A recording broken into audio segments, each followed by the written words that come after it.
بسم الله، الصلاة والسلام على رسول الله. اهلا بكم حبايب قلبي في فيديو جديد على قناة ايمي بدر وفطار جديد ان شاء الله. نعمل النهاردة بقى كده وجبة سريعة وسهلة كده وبسيطة قبل الفطار بساعة ان شاء الله نقدر نجهزها بكل سهولة.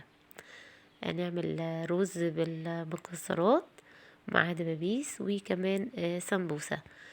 بس كده وجبة سهلة وسريعة وكمان تفتح النفس وجميلة زي ما احنا شايفين كده. نبدأ نسمي الله ونشوف مع بعض الخطوات. عندي هنا كده كيلو من دبابيس الفراخ، طبعا غسلها كويس جدا وصفيتها من المية خالص. بجهز لها التتبيلة بقى: بصلاية كبيرة مفرومة ومعلقة كبيرة من الثوم المفروم، عليها بهارات ملح فلفل أسمر بابريكا، بهارات فراخ وكاري، وكمان 7 بهارات وورق لورا وحبهان. ضفت عصير طماطم وكمان معلقتين كبار من الخل. اضيف معلقتين كبار من الصويا صوص، وكمان كان عندي حبة باربيكيو كده صغيرين ضفتهم. لو حضرتك عندك اكتر يعني ضيفي برضو معلقتين كبار كده. هنا بقى زعتر جاف برضو حطيت، ومعلقتين كبار من الزيت. قلبت التتبيلة بتاعتي كويس. ابدأ ان انا اضيف عليها دبابيس الفراخ بتاعتي كده كلها. طبعا التتبيلة دي كانت في نفس الوقت انا يعني تبلت وسويت على طول، ما قعدتهاش في التلاجة ولا حاجة من قبليها يعني، هو في نفس الوقت يعني كده.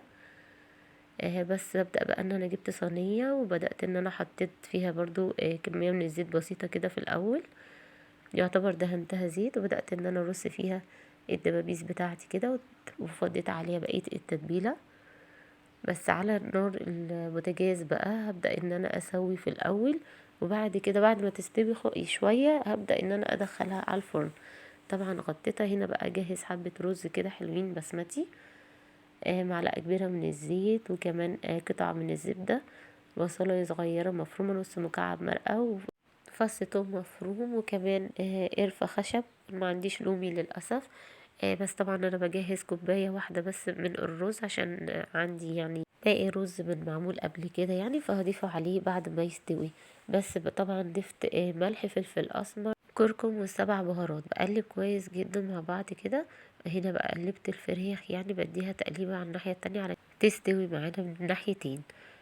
بس طبعا لو احتاجت شوية مية كده على بحط ربع كوباية من المية. بتابعها طبعا اثناء التسوية.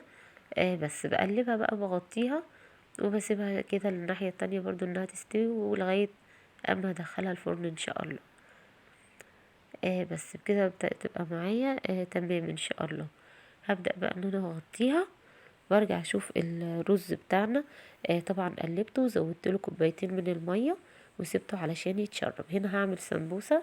عندي لحمة مفرومة متعصجة، هبدأ ان انا احشيها فيها. هنا بقى بقيت رز ده كان عندي قبل كده، ما الرز اتشرب معايا، بدأت ان انا اضيفه عليه واقلبه معاه علشان يسخن ويبقى كده الرز بتاعي اتظبط. هنا بقى حطيت الفراخ في الفرن. هنا السمبوسة اتحشت، ابدأ ان انا اقليها كده في الزيت. بس هنا بقى حبة مكسرات كده بقطعة زبدة، بدأت ان انا احمرهم شوية على النار، حاجة بسيطة خالص كده. خلي بالنا من الزبيب عشان اتلسع مني شوية. معلش بقى مش مشكلة، الاستعجال اللحظات الأخيرة دي بتبقى كده يعني في استعجال شوية. بس فبدأت بقى هنا كده أغرف اهو. الرز بتاعنا جميل وزي الفل. بس رشيت عليه المكسرات طبعا، والسمبوسة جاهزة ودي الفراخ كمان جاهزة. أجمل وأسرع فطار ممكن تعملوه في الأيام اللي هي الزنقة بقى كلها ومضغوطة ونجهز لحاجات كتيرة فيها جدا. ربنا يبارك لنا يا رب في الأيام المتبقية من الشهر الكريم إن شاء الله، ويرزقنا ليلة القدر بإذن الله. أتمنى لكم صيام مقبول وإفطار شهي وصوم وصلوات ودعوات مستجابة يا رب. أول ليلة وترية في الشهر الكريم، ربنا يكرمنا ويرزقنا بيها يا رب بإذن الله. أتمنى أن الوصفة تكون عجبتكم. أتمنى لو أول مرة حضرتك تتابع القناة دعميني بلايك وشير وسبسكرايب عشان يوصلك مني كل جديد. أشكركم لحسن متابعتكم. السلام عليكم ورحمة الله وبركاته.